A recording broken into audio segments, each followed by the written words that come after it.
Happy Earth Day, comrades. I hope nobody is leaving their house and nobody's driving in cars. And don't use anything wrapped in plastic. No, certainly not. And certainly if you're... No meat, only cockroach milk. If you're an elite, obviously you're not going to be flying in any jets. No celebrities will be flying in any jets. Prime Minister Trudeau, of course. Well, of course. That's allowed. Well, it's more than allowed. If you're the Prime Minister of Canada, you're not only allowed to fly anywhere you want and have an expensive lifestyle, no one will criticize you, but also you're going to maybe get a new house? Yes. So maybe before we get to that, let's go to the video first of these protesters in Vancouver. Yes. Burnaby, BC, British Columbia, who were, of course, the environmentalists, and they were protesting on behalf of the environment. On behalf of the earth. And let's have a look here. Look, they were dragged to the side by people simply trying to go about their daily. Let's have a quick look at this to precursor our Earth Day chat.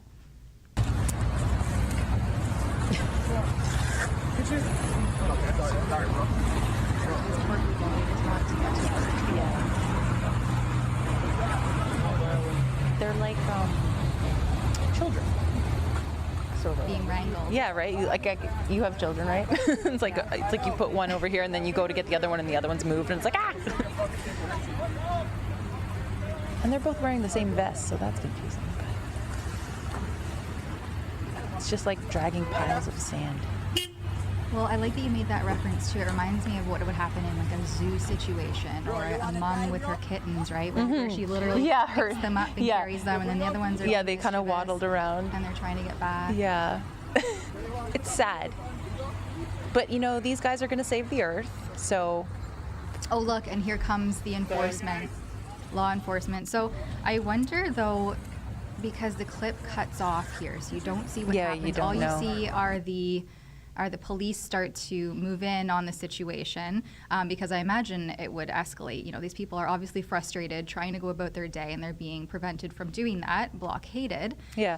Well, I mean, we just went through a month of blockades in Ottawa for the truckers thing, so there's... But it wasn't even a blockade in that sense. They were still mindful that people had to be able to maneuver to and from, and I mean, there was ways to go. It was just like a couple streets in the downtown core of Ottawa, so you could still get to where you go. You just drive around. It was an inconvenience. It was an inconvenience, but it wasn't a blockade.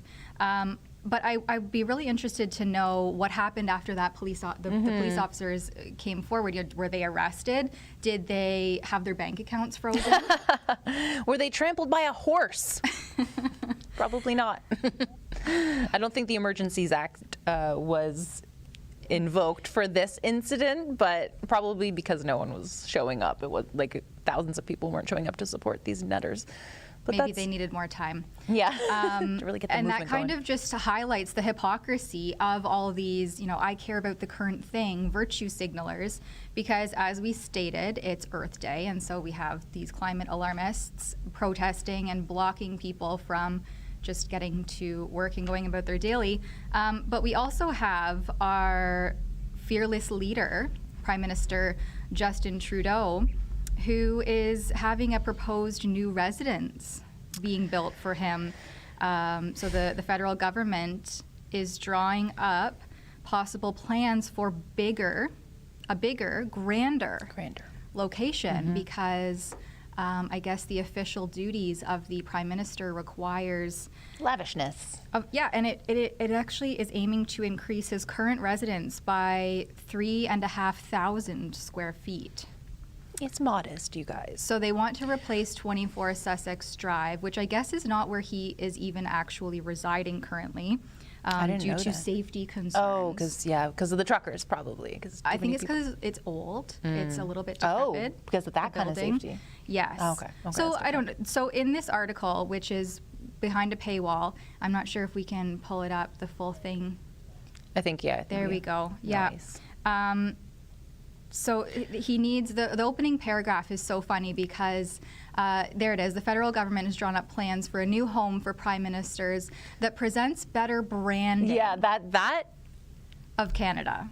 as a G7 member and world player, like, are you a marketing agency? Like, do we really care about how the Prime Minister is branded? But yes, we do, because that's how people vote these days. They're like, oh, that's shiny, that's exciting. I like his hair. Great hair and yeah, great I know socks. his dad, so therefore he's going to be a great leader for Canada. It's just like there's nothing else going on in Canada that needs attention and priority and funding. Well, and it said in that article as well, just to go back to it maybe, so they're going to require space for a sit-down meal of 125 people at a time. And so further down in this article, there's a local architect weighs in.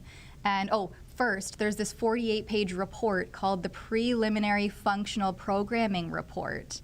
And it was released as an ATIP, so an access to information, and I'd really like to get my hands on that. I think that's a story in and of itself. Yeah. To see what exactly is included in that 48-page report.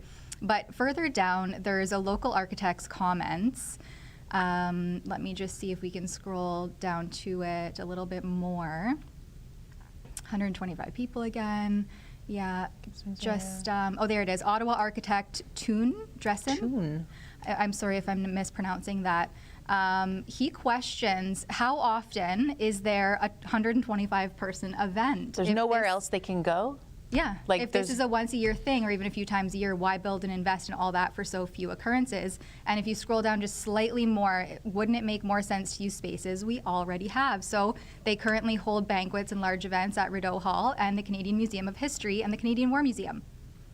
Why is that not sufficient? I mean, if we really care about the environment and our lessening our ecological footprint and all these virtuous things like waste and energy consumption, well, that seems like a giant waste of resources, especially given you already have a space to do all of those things. Yes, and it's all the fact that they put the word branding in like the first paragraph really shows you what it really is about. It's not because, he needs somewhere to live, he needs safety, it's about like when Chinese diplomats come over and how impressive does Trudeau seem.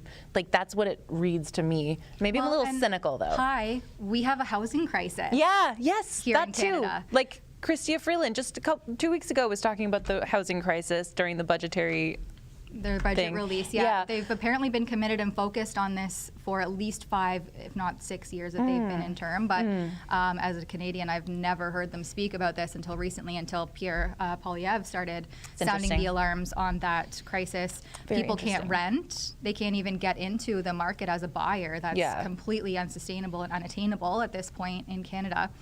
And there is a homelessness as a result, and there are working Canadians who genuinely cannot afford even a suitable rental property. And meanwhile, Justin Trudeau gets to just, on taxpayer dollars, go and build himself a lavish new residence because all those other buildings and entities that he has access to readily no longer suffice. He makes like $300,000 a year. You'd think that he'd be able to scrounge enough money to like put up extra bedroom on something, or, like he has so many properties. He has his cottage, and obviously Sussex isn't his property; it belongs to the Prime Minister.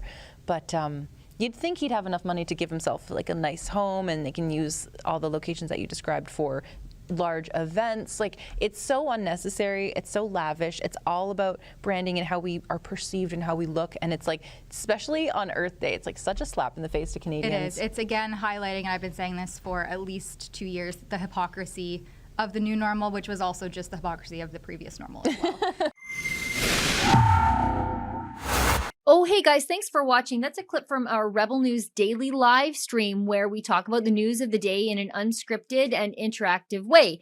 It's co-hosted at noon Eastern or 10 Mountain Standard Time by me on Monday, Tuesdays, and Thursdays. And on Wednesdays and Fridays, we've got rotating co-hosting happening from some of our other on-air talent. So good news, there's something for everybody. We broadcast on YouTube. But if you want the full uncensored version, you're going to have to find us on Rumble, Super U, and Odyssey. And be sure to sign up for our rebelnews.com emails so that you never miss us when we go live.